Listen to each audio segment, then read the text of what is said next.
It's an opening statement type deal. If you want. No, I'm good on that. I'll just start with the questions.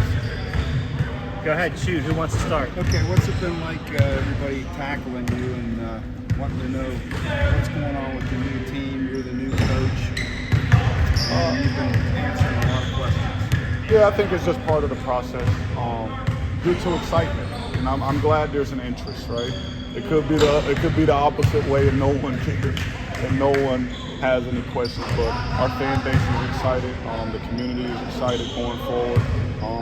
And people, they honestly want to know what I'm going through. At least I believe that. That's why they ask the question, how's it been the first time experience? And, I usually tell them that it's been fun. I'm enjoying it. I like the hard work of it. I like the challenges. I'm embracing them. And it's just a day-by-day process that I'm enjoying. For guys like Matus and Jakob, what do they gain from competing internationally throughout the summer? Confidence, right? I think it's great they had that opportunity to compete because they had really good off seasons, right? They got right to it.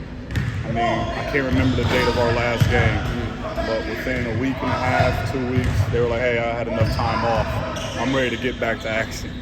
We had to pretty much keep them out the gym to let them, hey, like, you guys got to heal a little bit, rest, re-energize, but they were ready to go. But they put in that work to see it. To be able to put it on display, to have success, it just builds confidence.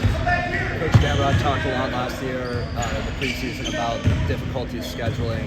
He said he was very frustrated with everyone's concerned about their net ranking and with where they schedule. I'm curious how that was for you, especially now with the March Madness experience. Nothing's changed. Nothing's changed. I think I went even further into the summer. I don't think we got our last game scheduled to almost the very end of July, maybe first week of August. There was a lot of anticipation, like, where's the schedule? We couldn't find our last game. So I think in years going forward, it's going to continue to be a challenge because everyone is aware of the net, how it scores, what you need to do. So teams don't want to put themselves in certain situations. You're trying to take advantage and play to the system in a lot of ways, and that makes scheduling difficult. Were there any discussions with any of the teams in the city, either RMU or? That's all disclosed information. I know rankings, especially preseason rankings, don't matter much, but the guys were talking about how their lower ranking in the preseason has lit a fire under them. Do you welcome that energy? Yeah. Listen, they're entitled to their emotions and their feelings. They feel a certain way about it, and yeah, that's okay. There's nothing wrong with that. Still, at the end of the day, they have to, embrace the challenge. They have to continue to work hard. None of that changes. But if it lights a fire, it lights a fire. I'm not going to be the one to put that fire out. From the first day of practice to now the last week before the season starts, is there one or two players that have really just blown you away with their improvement? I hate to just talk about one or two players when I think my group has improved a whole lot, right? And I reminded them before practice today that we started this thing June 18th, June 17th, right? Summer workouts to our preseason fall workouts. So now we're entering the phase, this is game mode, right? We're preparing for our next opponent, and just a reminder, like, you guys aren't the same. You guys aren't the same players that walk through the door on June 18th, right? They've embraced our strategies, our principles, our standards. So I like to say I'm impressed with the group because it wasn't easy. You got 7 new players on the team. You got guys adjusting to new roles, new environments. There's a lot of growth that happens. So I've been impressed with the entire group. How many players do you think could potentially be in the rotation on opening night? I'm gonna play guys.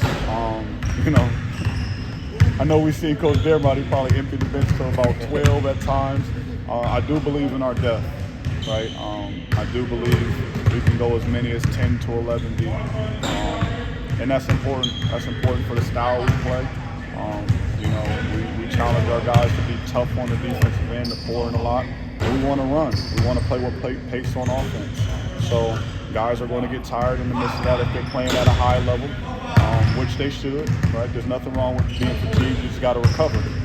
But we do have the ability to bring the next player in, to bring the next guy in and keep that intensity at a high level, and that's going to be a key for us. Did you have apprehension about the roster meshing? You got a lot of new guys. What do you see with that now? How easy or how difficult has it been for these guys? And some of them are the man for school. No, it's a challenge, and it's not solely just on me. Now I'm the one that's trying to connect the dots and bring things together, right? I have a plan. I have tactics to try to bring the group together, from an emotional state, from an unselfish state. But really, the process belongs to the players, right? The commitment belongs to them. And when they decide that they're willing to sacrifice maybe some scoring, maybe some shot opportunities for the betterment of the team, when they get that type of vibe, then that's when the connection really happens. And it is a process. It doesn't happen overnight. But I do think we have an unselfish, selfless group that wants to find out how to win. Right? I believe our group wants to find out how to win, how to be winners, and I respect that. Jake, Chabi, and Alex not in practice today. Do you have any update on them going into the season opener? Game time decisions. Okay. Okay. Thank you. They've battled through some things. They're on the up. I will say that much. And it's good. Right? Jake, you might have been a few minutes late, so you missed some Jake DeMichael in practice. Okay. He's coming along. And then watching Eli this summer, work alongside David. How much has David helped him, and how much have you seen Eli grow so far at the 5? Dave has helped him, right? Because no matter they watch each other, right? So I had to remind Dave of that. Like, hey, Dave, if you're lazy with these principles, what do you expect Eli to think what he should do and be able to get away with?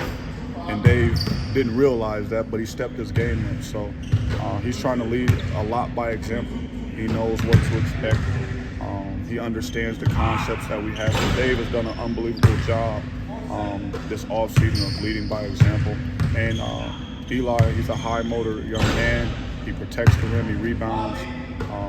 One of the most important things about Eli is he's secure in who he is in his role. Right? He came to me like, Coach, I don't need to shoot threes. I'm not after that. I don't need to play on the perimeter.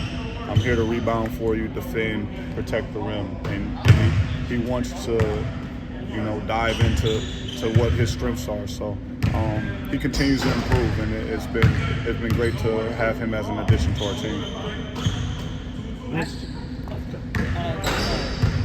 Looking at your first opponent list, they have one of the better all-around guards in the country and going good. In the past, you guys would probably just have guard Is there something that you have identified that could potentially be a lockdown under committee approach? I think there's a committee approach to it. Trey Clark had unbelievable instincts. If he wanted to sink his teeth into a matchup, he could. If he wanted to gamble and go for steals, he could. He was almost one of a kind. Coach Danbach coached for 40 years and compared him to a top 5 athlete that he's ever coached. That's a huge statement when a guy's been around the game that long. So we have a committee. We have length. We have size. But he's a great player. He scores in a variety of ways at 3 levels. He's patient. He's calm with his decisions. So we'll be tasked with a tough job. But I think as a committee, we may be able to present some challenges for him. So we'll just try to make his day difficult.